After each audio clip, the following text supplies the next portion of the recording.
né, e que nós possamos, como igreja, continuar dando esse apoio para eles, em nome de Jesus. Também glória a Deus pelo nosso seminário ontem, Amor que Pensa. Quantos estão aqui, dão glória a Deus? Tiveram, foi maravilhoso, foi, olha, poderoso da parte do Senhor. Pega a sua Bíblia, hoje é dia de ceia memorial do Senhor. Mateus capítulo 6, versículo 5. Mateus 6, nós vamos ler do versículo 5 até o versículo 15. Quem achou aí diz amém. Quem não achou diz misericórdia. Vamos lá. E quando vocês orarem, não sejam como os hipócritas. Eles gostam de orar, de ficar orando em pé nas sinagogas e nas esquinas, a fim de serem vistos pelos outros. Eu asseguro que eles já receberam a sua recompensa. Mas quando você orar, vá para o seu quarto, feche a porta e ore ao seu pai que está em secreto. Então, seu pai que vem em secreto o recompensará. E quando vocês orarem, não fiquem sempre repetindo a mesma coisa, como fazem os gentios, os pagãos.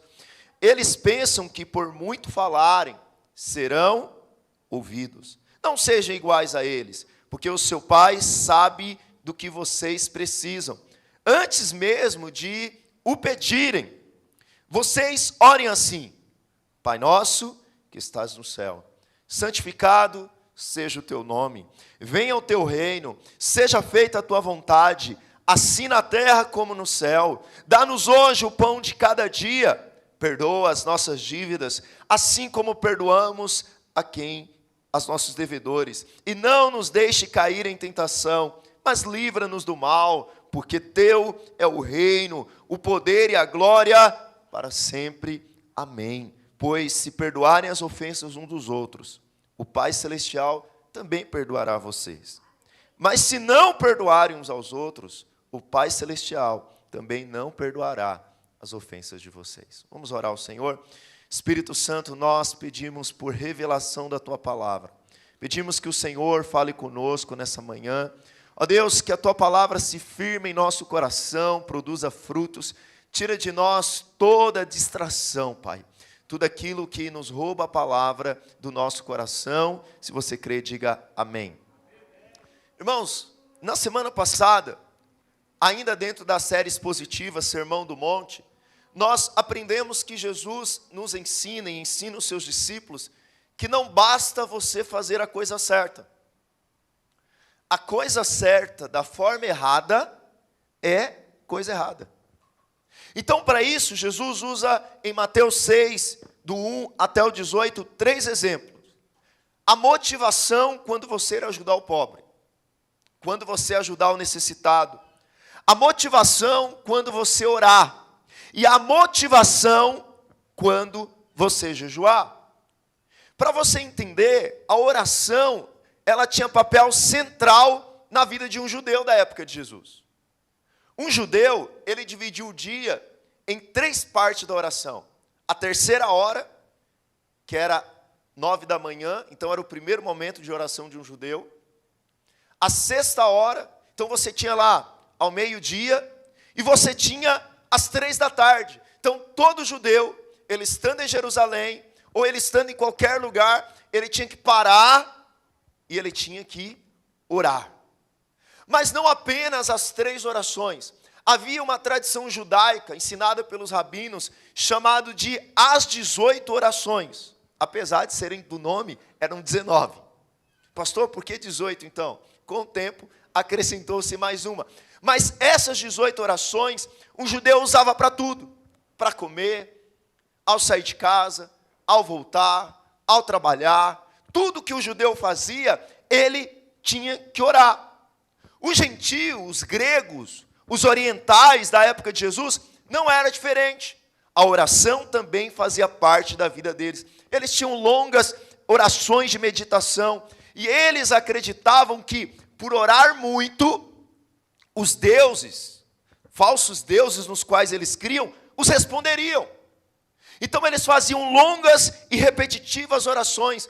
Até hoje, nós temos religiões que ora fala a mesma palavra, fala o mesmo mantra, até que a pessoa entre em transe. Então, quando a pessoa chega nesse estado de transe, essas religiões orientais acreditam que aí sim, a divindade ouviu. Jesus, diante de gentios, diante de judeus, diante de fariseus, Jesus ensina como que o cidadão do reino deve orar. Jesus está dizendo, você está vendo o fariseu com suas longas orações? Você está vendo o fariseu que fica em pé, orando para que outros vejam? Você está vendo o gentio que faz longas orações e acha que pelas suas longas orações serão ouvidos? Eu quero te ensinar quais são as motivações da oração verdadeira. Quantos querem aprender nessa manhã? Diga amém. O tema da minha mensagem é o cidadão do reino e a oração. A primeira coisa, irmãos, é a nossa motivação para orar. Porque como é possível você ajudar alguém, dar esmolas, e mesmo assim isso ser um pecado, se você dá pensando em receber de volta, se você dá para ser visto, se você dá para encher o seu próprio ego, é possível alguém orar muito e a sua oração ser um pecado. É possível alguém gastar parte do seu dia, da sua vida, com as longas orações, e mesmo assim, a sua oração ser desprezível diante de Deus. Primeiro tipo de oração é a oração dos hipócritas. Qual que era a oração dos hipócritas? Os hipócritas na antiguidade, eles eram atores de palco. Então tinha um palco. E os hipócritas usavam máscara no rosto para interpretar um personagem. Com o tempo, hipócrita se tornou sinônimo de falsidade, de fingimento. Aquela pessoa que usa uma máscara, que ela finge ser uma coisa em público, mas que ela não é. É aquela pessoa que hoje nós chamamos de fulano é duas caras. Fulano é fingido, ele na frente é uma coisa, mas por trás ele é outro. Ou seja, os hipócritas não deixou de ser atores, mas passou a ser sinônimo de gente que é dualista. O que é isso? Um momento ele é uma coisa, em outro momento ele é outro. Os fariseus da época de Jesus tornou-se esse tipo de gente. O versículo da sua Bíblia, lá em Mateus 6, diz que o hipócrita, ele gosta de orar. Mas o motivo dele orar não é que ele gosta da oração. É que ele gosta de ser visto. E quando vocês orarem, não façam como hipócrita. Eles gostam de ficar orando. Por quê? Porque eles gostam de ser vistos. Qual que é o motivo de alguém que é hipócrita orar? Não é porque ele gosta de falar com Deus. Não é porque a presença de Deus é o seu prazer, mas é porque ele quer que as pessoas vejam que ele está orando. Qual que é o contraponto de Jesus? Jesus diz, sabe o hipócrita? Você, discípulo, quando você for orar, entra no quarto, fecha a porta, e em secreto, teu pai que vem em secreto, vai te recompensar. Aí você pensa que Jesus está proibindo você de orar em público. Mas não, porque o próprio Jesus orou em público. Jesus vai ressuscitar Lázaro, e Jesus fala diante de todo mundo, Pai, eu te dou graças, porque sempre me ouve. Jesus está de pé. Jesus orou várias vezes em público, diante das multidões. Então, pastor, do que Jesus está ensinando? Jesus está falando de um quarto. A palavra quarto aqui é despensa. Para quem é mais antigo, quando nós não tínhamos geladeira, nós tínhamos despensa. Despensa é onde está o tesouro da tua casa. É onde você guarda mantimento. Despensa não tem janela. Despensa só tem uma porta. Na despensa a luz não entra. Na despensa ninguém te vê. Jesus não está te proibindo de orar em público, mas Jesus está dizendo, onde você for orar, feche a porta do reconhecimento próprio. Feche a porta da motivação de você orar para que as pessoas te vejam. Porque, irmãos, nós podemos, até mesmo no nosso quarto secreto, orar e nós sermos hipócritas. Quando nós entramos no nosso quarto e oramos para satisfazer o vazio da religião, para satisfazer e dizer assim, eu preciso orar para eu me sentir bem. Sabe, irmãos, o problema não é você orar em público. O problema é a motivação pelo qual nós oramos. O problema é a motivação pelo qual nós abrimos a nossa boca. O problema não é se você ora alto, baixo, se você levanta os braços, se você ajoelha. O problema não é esse. Jesus orou no monte, Jesus orou em secreto, mas Jesus também orou em público. O que Jesus está dizendo para você é: feche toda porta de motivação errada que te leve a orar por reconhecimento.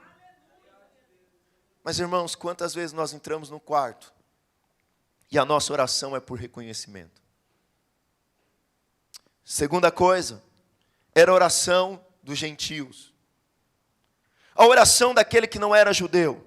Jesus agora chama a atenção para a vã repetição. Jesus chama para o tipo de oração que eles acreditavam que por falar uma palavra, eles seriam ouvidos. Você lembra dos profetas de Baal? O que os profetas de Baal fizeram? Desafio do Monte Carmelo. Elias diz, vocês vão clamar a Baal. Se Baal ouvir, Baal é Deus. Mas se Deus responder, Deus é Deus. O profeta de Baal passou o dia inteiro repetindo, como aí Elias começa a zombar de Baal. Talvez ele viajou. Talvez ele está ocupado. Então os profetas de Baal começam a se automutilar. Porque eles achavam que pela sua muito falar, sua automutilação, quem sabe Baal ouviria. Mas, irmãos, e nós? Às vezes nós achamos que Jesus vai nos ouvir porque nós estamos jejuando.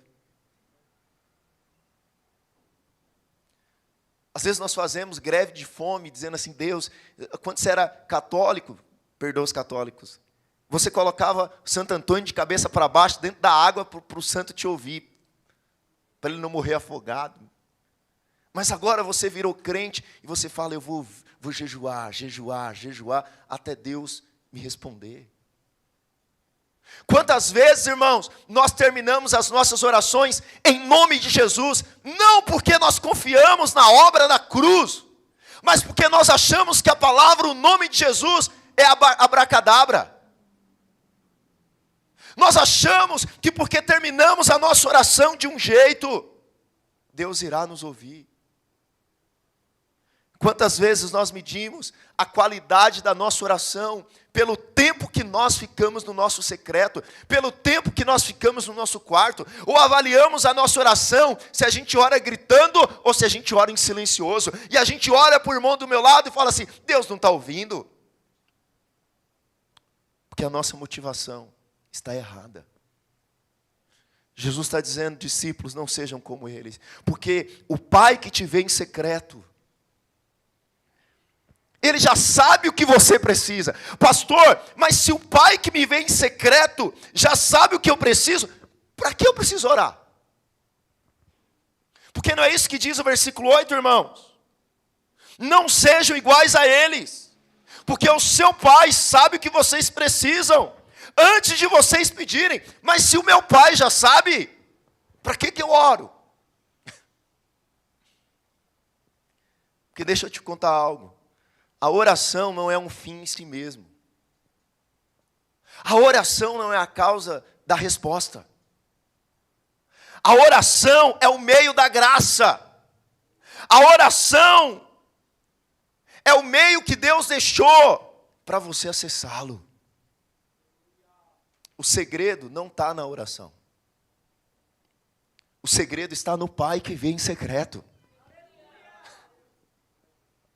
O segredo não está no quanto você ora, nas palavras que você repete. O segredo não está na técnica.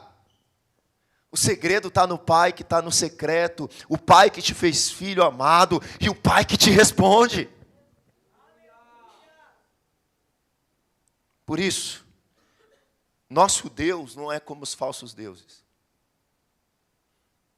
Os falsos deuses são movidos por outras coisas. Mas o único Deus verdadeiro não é movido por palavras mágicas.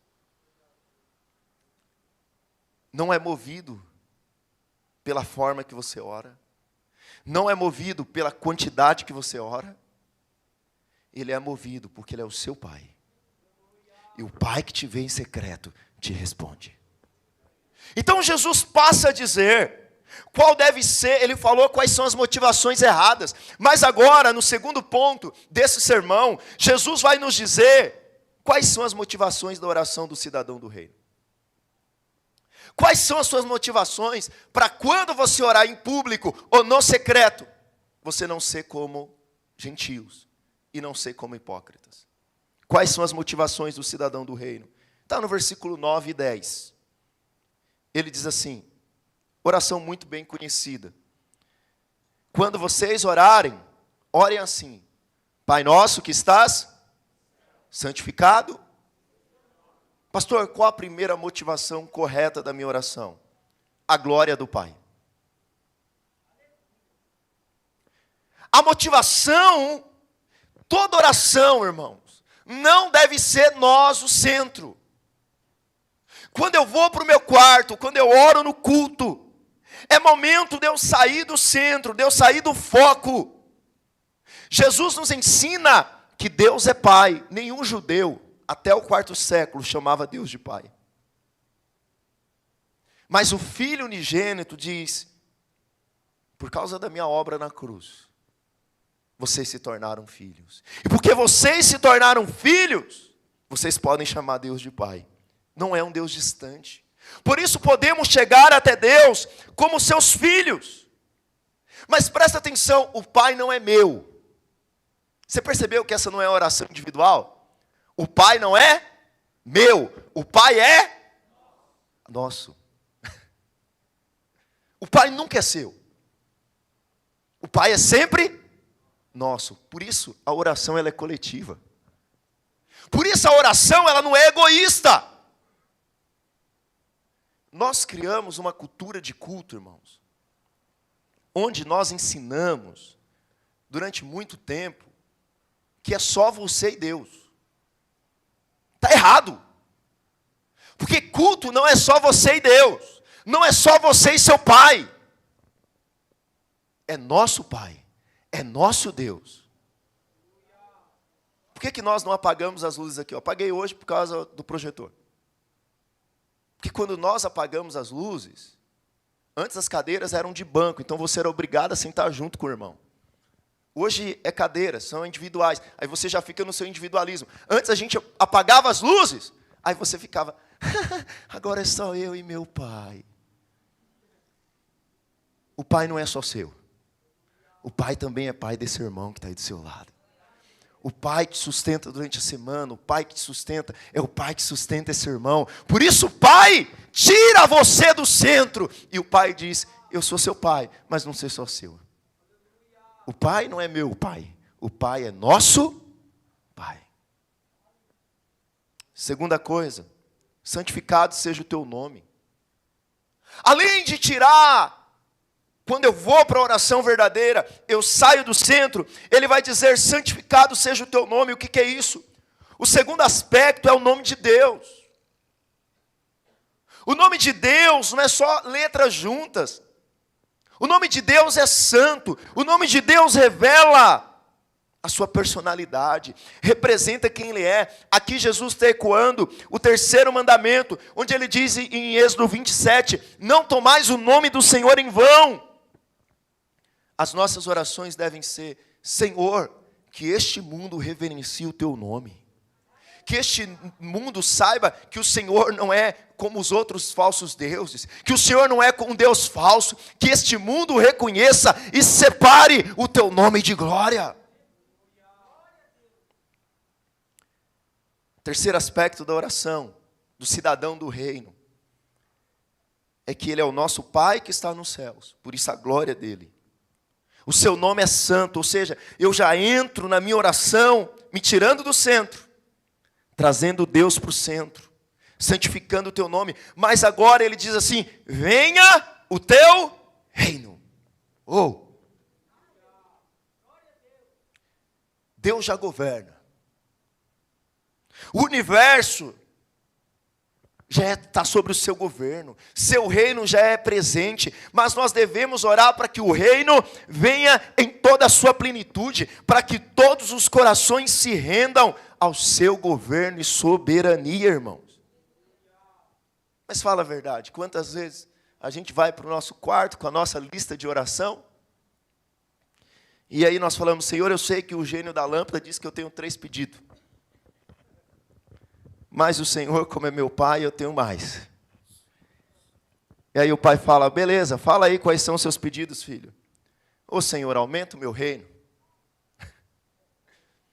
Aumenta o meu domínio. Aumenta o meu poder.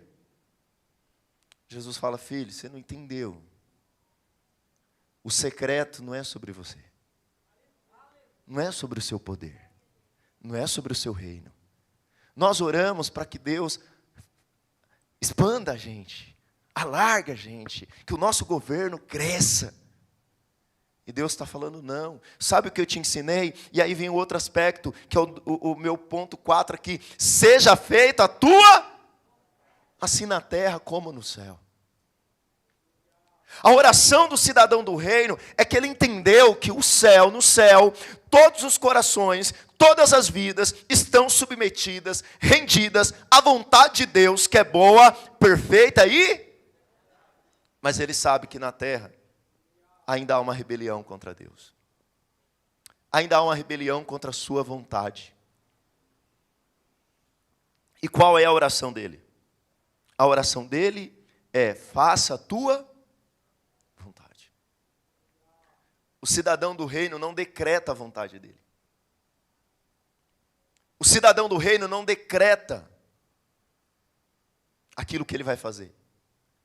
O cidadão do reino clama como súdito, dizendo: venha o teu reino, faça a tua vontade, porque eu sei que a tua vontade na minha vida é boa, perfeita e agradável. Nós não vamos para a presença de Deus para brigar com Deus, para convencê-lo a respeito das nossas vontades, a respeito do nosso reino, a respeito de quem nós somos.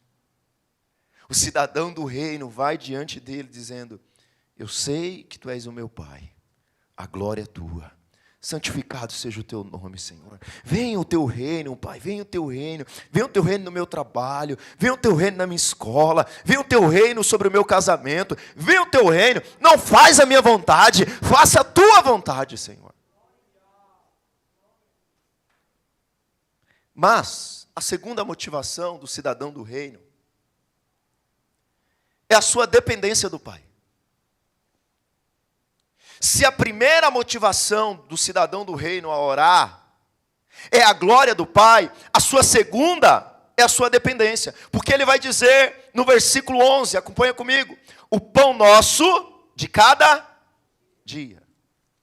Sabe, na época de Jesus, as pessoas não tinham abundância como nós temos hoje. Você sabe, hoje você, como eu brinco aqui com os irmãos, né? Nossa, irmão, você tá, esse seu terno aí, Mauro, nem Salomão em toda a sua glória usou. Nossa, fulano, esse seu carro nem Salomão em toda a sua glória teve. Tá vendo esse pudim aqui, irmã? Nem Salomão em toda a sua glória comeu. E aí os irmãos dão aquela risada. Mas é verdade. Você acha que reis tomaram um banho de chuveirinho quente? Você acha que Salomão tinha chuveiro elétrico? TV 4K na sua casa? Você acha que comia aquele feijãozinho com arroz que você come? Então o que era o pão? O que era pedir o pão nosso de cada dia? Era chamado de o pão do pobre. Não era aquele pão francês que você come não, filho. Era aquele pãozinho amassado. Então o que Jesus quis dizer? Pai, Senhor, dá o pão nosso de cada dia. Para um judeu, aquele pão era tudo que ele precisava naquele dia. Pastor, o que Jesus está nos ensinando? Jesus está nos ensinando a pedir tudo aquilo que é essencial para nós. Jesus está dizendo, Pai, sabe as necessidades mais básicas da minha vida? Sabe aquilo que eu preciso para sobreviver, Pai? Se não for o Senhor, eu não tenho. Sabe o ar que eu respiro? Dá-nos hoje. Senhor, sabe a roupa que eu preciso para vestir? Dá-nos hoje. Senhor, sabe a comida que eu preciso? Dá-nos hoje. Aqui não está falando de luxo, de riqueza, está falando o Pai se importa com as coisas mais básicas que você precisa, filho. Com as coisas que você acha que é desnecessário. Com as coisas que você acha que você consegue, o Pai está dizendo, até nisso você precisa. Até nisso você precisa de mim. Na escola onde eu trabalho, graças a Deus nós estamos vencendo. Mas tem um enviado do diabo, de Satanás, um atribulado, chamado cigarro eletrônico. E que tem afetado muitos jovens. E aí toda vez que a gente pega um jovem com cigarro eletrônico e eu trago na minha sala, eu falo logo isso. Eu falo, você sabia que tem gente no hospital agora, clamando por um pulmão que você tem, miserável? Você sabia, miserável, que tem alguém lá que está assim, ó, clamando por ar e não tem lá no hospital? Com oxigênio do lado? E você, com pulmão saudável, 15 anos de idade, você está dizendo para Deus, eu falo assim logo, irmãos, você está dizendo para Deus, Deus, eu não quero esse pulmão saudável, eu não quero esse ar, eu quero me matar. É isso que você está dizendo diante de Deus. Irmãos, deixa eu te contar algo, dá uma respirada aí. Você deveria agradecer por esse ar que você tem. Sabe essa roupa que você tem? Foi Deus que te deu, ore por ela todos os dias. Sabe a casa que você tem? Foi o Pai que te deu. Nós precisamos dizer, Senhor, dá-nos o pão de cada dia. Não está falando do pão francês, não. Está falando do que você precisa para viver. Está falando do que você precisa para estar diante da presença do Pai. E eu quero te dizer, o Pai se importa com isso. E o Pai quer dar, quer te presentear, te abençoar. Não com luxo, não com riqueza. O Pai quer te abençoar com aquilo que você precisa. Dá um glória a Deus aí para acordar os irmãos que já estão pensando no feijão. Aleluia, aplauda ao Senhor. Glória a Deus. Eu falei de pão, mas eles já estão pensando na macarronada, aleluia. Segunda coisa, perdão das nossas dívidas. Lá no versículo 12, ele vai dizer assim, 12, eu vou ler o 12 e depois o 14 ao 16. Perdoa as nossas dívidas, assim como nós perdoamos aos nossos devedores. Aí no versículo 14, pois se perdoarem as ofensas uns dos outros, o Pai Celestial também perdoará vocês, mas se não perdoarem uns aos outros, o Pai Celestial não perdoará vocês. Do que Jesus está falando, pastor? Jesus está falando, irmãos. Não está falando de que, eu recebo perdão porque eu perdoei. Não. Ele está falando que além de prover as nossas necessidades diárias, materiais, Ele nos dá o que é mais importante. O que é? Perdão dos pecados. Há um rio de graça. Sabe, irmãos, assim como você pode acordar e confiar que vai ter o pãozinho francês na sua mesa, você pode acordar e confiar que tem perdão de Deus. Mas não apenas que tem perdão de Deus. Ele diz, se vocês não perdoam, vocês não são perdoados. Porque é impossível que alguém que foi perdoado não perdoa. Qual é o sinal que alguém foi alcançado por Jesus? Ele é alguém que perdoa. Se alguém nega perdoar seu irmão, ele não encontrou a graça. Ninguém que tenha encontrado a graça imerecida de Deus, nega essa graça aos outros. Próxima coisa que o Senhor nos ensina a orar é: livra de nós mesmos e livra-nos do maligno. Pastor, Deus nos ensina a orar livrando de nós mesmos? Sim. Lá no versículo 13, acompanha comigo, por favor. E não nos deixem cair em... Presta atenção. O que Tiago vai dizer? Deus não tenta ninguém. Mas da onde que brota a tentação? Dos maus desejos do nosso coração. Então quem é o responsável pelas nossas tentações? Nós mesmos. Os maus desejos. Sabe o que Jesus está dizendo? Livra para Deus livrar de você mesmo. Antes de você ser livre do diabo, você precisa ser livre de você. Antes de eu ser livre de mim, eu preciso ser livre do meu mau coração que brota maus desejos. Senhor, eu sei que tem gente que fala assim: confia no Senhor e Ele concederá os desejos do teu coração. Você sabe, essa não é a interpretação correta do versículo. Deleita no Senhor, sabe o que significa? Que o seu coração agora não segue os seus desejos, mas segue os desejos do Senhor. E o seu coração que tem os desejos no Senhor será satisfeito. Ou seja, não é os desejos do seu coração que vai ser satisfeito. Porque da onde que surgem as coisas maus? Dos maus desejos do nosso, ou seja, do nosso coração só surgem desejos. Quais os desejos que o salmista está dizendo que vai ser satisfeito? Os desejos do Senhor, porque o meu coração se alinhou aos desejos dele. É isso que o versículo está ensinando. Não é os seus desejos, é os desejos de Deus. Porque se Deus concedeu os seus desejos, meu amigo, eu já agradeci tanto ao Senhor por não conceder meus desejos. Ele já me livrou de cada coisa. E os desejos que Ele me concedeu foram, na verdade, os desejos que era dele, não os meus. Primeiro, você não precisa ser livre de Satanás. Você não precisa ir para a sessão de descarrego para ser livre de Satanás. Você precisa ir para uma sessão de descarrego para ser livre de você. E de mim também. Quando eu falo você, eu estou falando de mim também. Então você acha que é só eu, que é só você. Mas não é só eu também não, você também. A segunda coisa que ele diz é: livra-nos do maligno. Quem é o maligno? O maligno é o inimigo da nossa alma. Ele vive nos rodeando, irmãos, procurando a quem devorar. Por isso a nossa oração todos os dias deve ser: Senhor, esconda-nos debaixo das tuas asas. Aleluia. Ah, o Satanás está à espreita. Eu não estou nem aí, porque eu vou passar e ele nem vai me ver. E se ele me ver, ele vai ficar amedrontado. Por quê? Porque eu estou debaixo das asas do Altíssimo.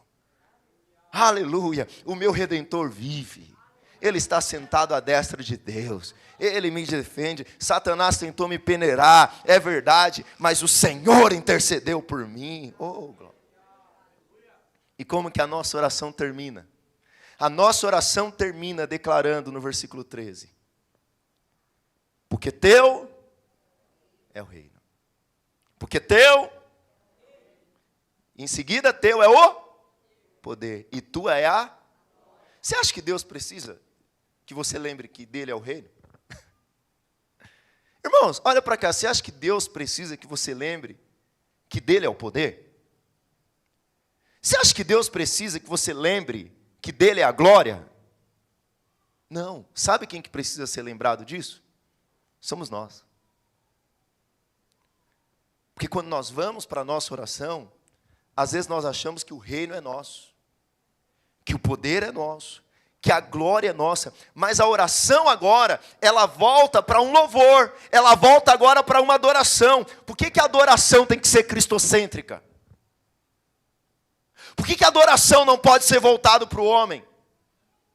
Porque o homem precisa ser lembrado em toda oração, em todo louvor, em todo culto, dizendo: a glória é dele, o poder é dele, a honra é dele, tudo é para ele, não tem nada a ver comigo, tudo é para a glória dele. Nas nossas orações, irmãos, pastor, quando que eu sou um hipócrita?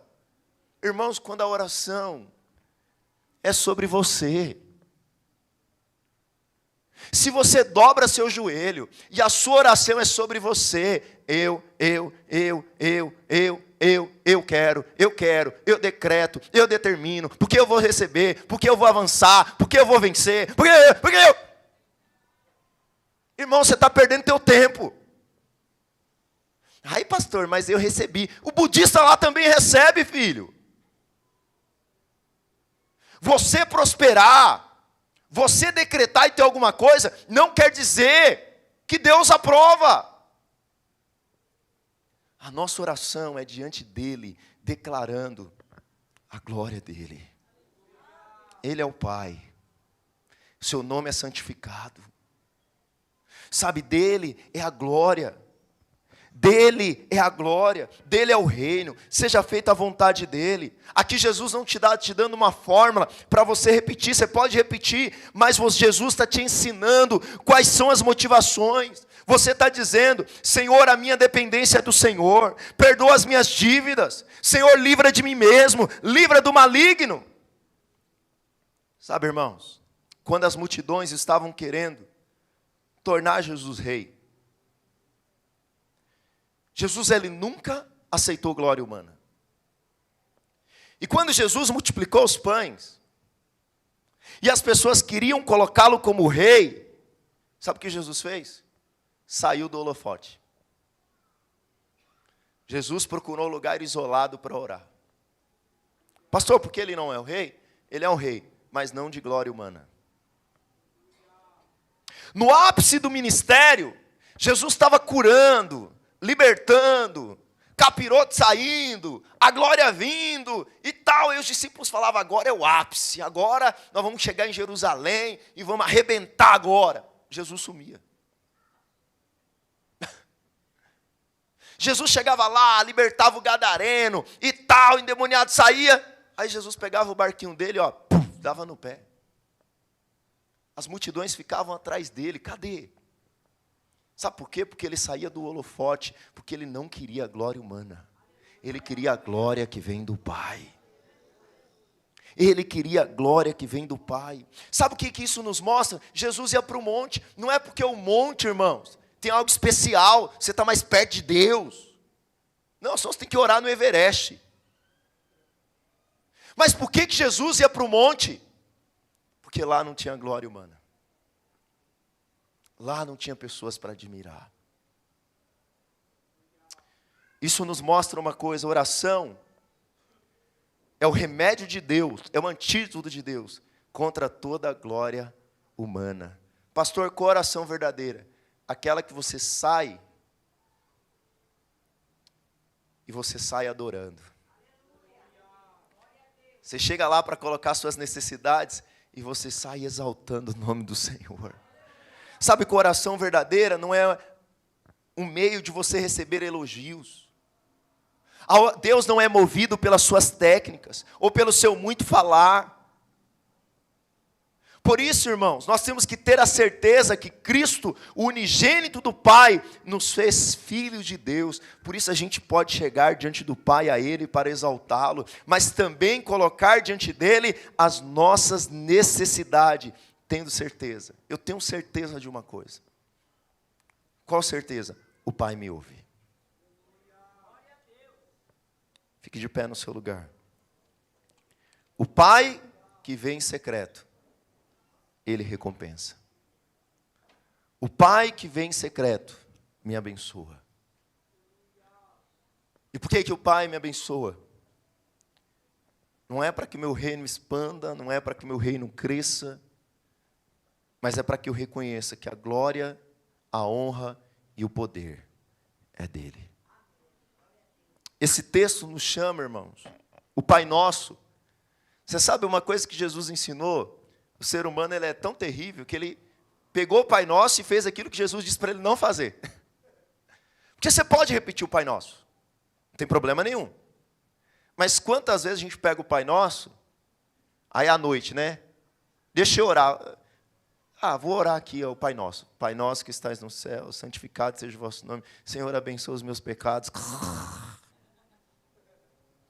Vou orar o Pai Nosso. Aí você repete.